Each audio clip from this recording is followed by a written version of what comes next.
For all of you chocolate and peanut butter lovers, I'm showing you how easily you can make my healthier peanut butter blossom cookies. They're made gluten-free with almond flour and they're naturally sweetened with maple syrup and organic cane sugar. And I'm showing you how the melted chocolate kiss on top can be made with your favorite chocolate chips that meet your dietary needs.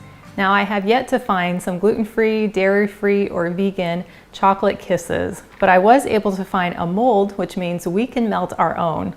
So we're going to start with 1/3 cup of your favorite chocolate chips, and you'll want to put them into a microwave-safe bowl. And then we're going to heat these up in the microwave in 30-second intervals. We'll take it out and stir it in between.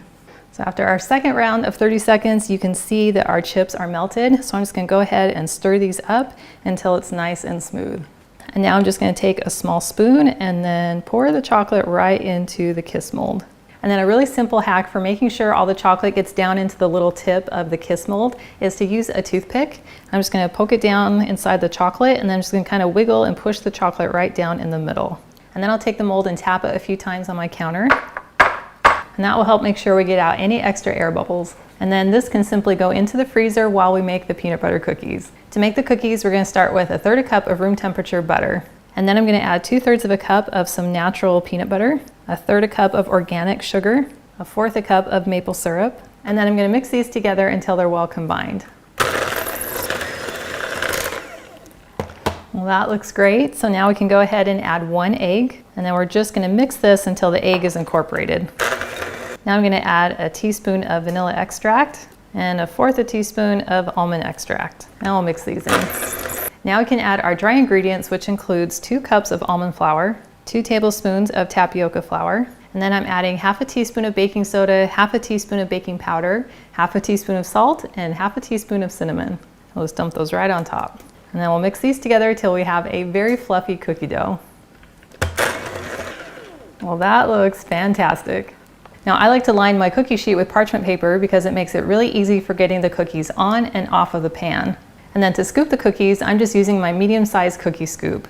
I'm going to scoop up the cookie dough, but I'm not going to fill it completely because I found that this size works really well for these cookies. And then I'm just going to roll it in my hands to make a nice smooth ball. Now we have the option of baking them as is, or you can roll them in a little bit more of the organic sugar. So you just fill a shallow bowl with some of the sugar, drop your dough right inside, roll it around, and then place it on your sheet. And then once they're all rolled, you can go back and kind of shape them a little bit more if you need to, just to make sure they're nice and round. And having that sugar on the outside makes it really easy because they become non-stick.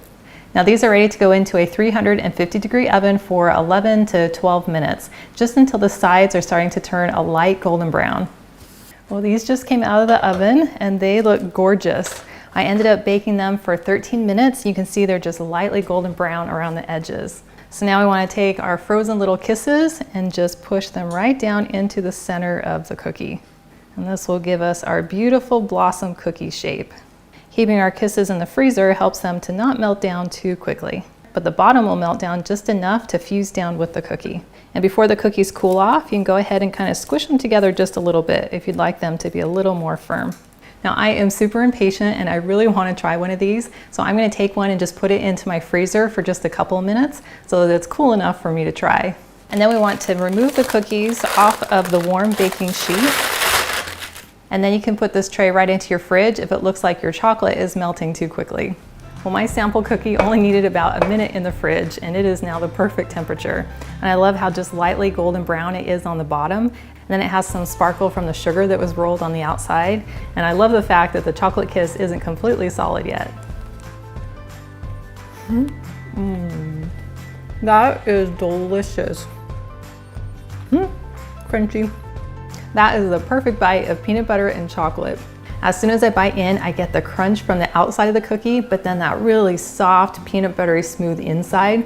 And then I get some of the chocolate, which pairs perfectly with the peanut butter. And I love the depth of flavor that comes in from the almond flour, and it's not overly sweet like many traditional peanut butter cookies can be. That is so satisfying, and I love knowing that I'm eating a cookie with clean, natural ingredients, which means I'm gonna feel just as good after I eat it.